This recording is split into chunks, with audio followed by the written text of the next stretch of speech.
പിങ്കി മോളെ അച്ചമ്മയെ പോലെ വലിയ കലാകാരിയാവണം കേട്ടോ. അച്ചമ്മയ്ക്ക് പാരമ്പര്യമായിട്ട് കിട്ടിയ കഴിവാണ്. അപ്പൊ മോക്കും കിട്ടിക്കാണും. പാരമ്പര്യം അവിടെ മനസ്സിൽ നിന്ന് പോകുന്നില്ല. എന്റെ പൊന്നുമക്കളെ, ഇത് ചെറിയമ്മന്നല്ല എന്നെ വിളിക്കേണ്ടത്, വലിയ അമ്മച്ചീന്ന് വിളിക്കും. അയ്യോ, മോക്ക് സന്തോഷമായല്ലോ, അത് മതി. കൊച്ചമ്മ, പിങ്കി മോളെ ടീച്ചർ നമസ്കാരം. എനിക്കറിയാം ടീച്ചറിനെ. ഇരുന്നാട്ടെ ടീച്ചറെ, ഇരുന്നാട്ടെ.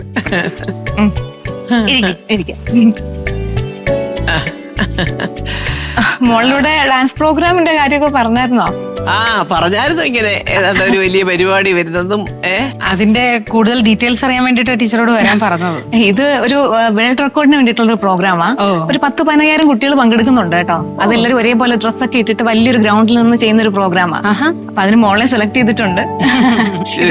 ഇത് ഗിന്നസ് ബുക്കിൽ കയറാനുള്ള സാധ്യതയുണ്ടോ? അതെ, നമ്മുടെ വേൾഡ് റെക്കോർഡിന് വേണ്ടിയിട്ടുള്ള ഒരു പരിശ്രമമാണ്. ഒരു 10-15,000 കുട്ടികളുണ്ട് പങ്കെടുക്കാൻ. 8 മിനിറ്റുള്ളൊരു ഡാൻസ് ആണ്. അതെല്ലാവർക്കും മൊബൈലിൽ ഇതിങ്ങനെ അയച്ചു കൊടുക്കും.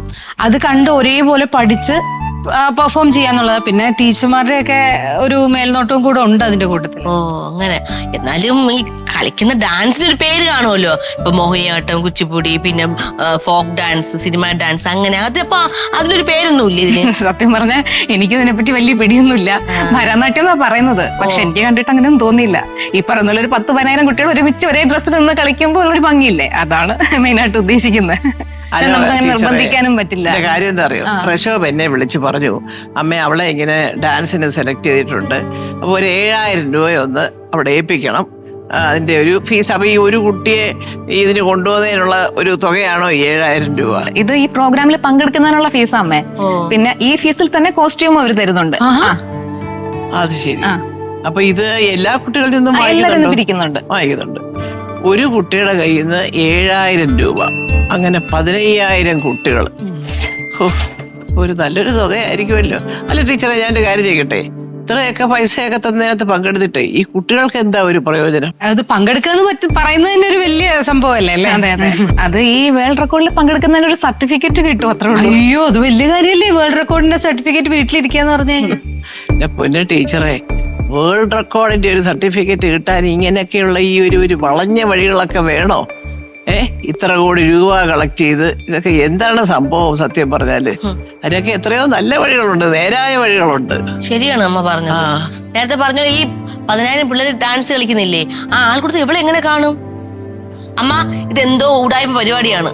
സത്യം പറഞ്ഞ പൈസ വിടുങ്ങാനുള്ള പരിപാടിയാണെന്നാണ് എനിക്കും തോന്നുന്നത്, സത്യമായിട്ടും. പക്ഷെ സ്കൂളിൽ നിന്ന് പറയുമ്പോൾ നമുക്കൊന്നും എതിർത്ത് പറയാൻ പറ്റില്ല, അതാണ്. പിന്നെ നാളെ മുതൽ നമുക്ക് പണിയും കാണില്ല.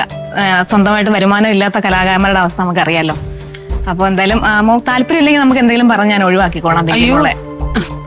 അല്ല, പാർട്ടിസിപ്പേറ്റ് ചെയ്യാൻ പറ്റുന്ന പറയുന്നത് തന്നെ ഒരു വലിയ കാര്യമല്ലേ? പാർട്ടിസിപ്പേറ്റ് ചെയ്യാൻ പറ്റുക എന്ന് പറഞ്ഞാൽ ഇങ്ങനെയുള്ള ഈ തട്ടിപ്പും വെട്ടിപ്പും ഒക്കെ ഉള്ള പരിപാടിയേ ഉള്ളോ പാർട്ടിസിപ്പേറ്റ് ചെയ്ത് പേരെടുക്കാൻ? അവൾ അതിനകത്ത് ഉണ്ടെന്ന് പോലും എന്തെങ്കിലും ഉണ്ടോ? ഒരു പ്രശ്നം പേപ്പർ കിട്ടുമോ അത് ഇവിടെ കാണും കൊണ്ട് വെച്ചേക്കാന്? അതാണോ വേൾഡ് റെക്കോർഡ് എന്നൊക്കെ പറയുന്നത്?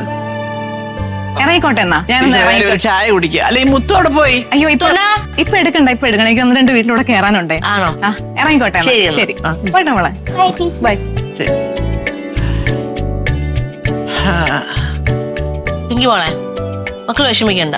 നമുക്ക് വേറൊരു പ്രോഗ്രാം സെറ്റ് ചെയ്തിട്ട് പിങ്കി മോളുടെ ഡാൻസ് മാത്രം ആ സ്റ്റേജിൽ നമുക്ക് കളിക്കാം. ഇവിടെ നോക്കിക്കേ അച്ഛമ്മ, എന്റെ പൊന്നുമോളോട്ട് കാര്യം പറയട്ടെ.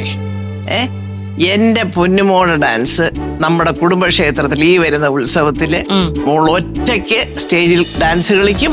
അത് ഈ ടീച്ചറും വരും, അവളുടെ കൂട്ടുകാരും വരും, എല്ലാരും വരും. ഗംഭീരമായിട്ട് അച്ഛമ്മ നടത്തും. അതെ കേട്ടോ? എന്നാലും ഒറ്റയടിക്ക് അത് വേണ്ടെന്ന് വെച്ചാൽ ശരിയായില്ല മാം. എന്തായാലും ഞാനൊന്ന് നോക്കട്ടെ, ഒരു 7,000 രൂപ എനിക്ക് അഡ്ജസ്റ്റ് ചെയ്യാൻ പറ്റുമോ എന്നുള്ളത്. അപ്പൊ ആദ്യമേ അതങ്ങ് മതിയായിരുന്നല്ലേ. ഇത്രയെല്ലാം അവരെ സമ്മതിച്ചു, എന്നിട്ട് ഇവിടെ ബുദ്ധിയില്ലാതെ കേറിയില്ലേ? ചേച്ചി നമുക്ക് 7,000 രൂപ കൊടുക്കാൻ പഠിച്ചിട്ടാണ് വിടാത്തേന്ന്. ചേച്ചി ഉണ്ടാക്കിയാൽ കൊടുത്തോട്ട്. വിഷമമുണ്ടാ? ഇല്ല, മനസ്സിലായില്ലേ നമുക്ക് കാര്യങ്ങൾ? മക്കളെ, ഇതെല്ലാം ചുമ്മാതാ മോളെ. ഉള്ള പൈസ എല്ലാം കൂടെ ആർക്കാണ്ട് വെട്ടിച്ചുകൊണ്ട് പോകാനാണ്. എന്റെ പൊന്നുമോള് ഇതിനകത്തൊന്നും പങ്കാളിയാവരുത്. അമ്മ പറഞ്ഞു നമുക്ക് അമ്പലത്തിൽ കളിക്കാം. എനിക്ക് അമ്പലത്തിൽ കളിച്ചാൽ എന്റെ മോൾ അതിനകത്ത് കളിച്ചെന്ന് പോലും അറിയത്തില്ല. പിന്നീട് സ്കൂളിൽ നിന്ന് ശേഷം പേപ്പർ തരും, ഇത്രേ ഉള്ളു നിനക്ക്. കഷ്ടം. അച്ഛമ്മ കാണിച്ചു തരാം എന്റെ മോൾ അങ്ങനെ കളിക്കുന്നത് കേട്ടോ. ഹാപ്പി അല്ലേ? ഹാപ്പി.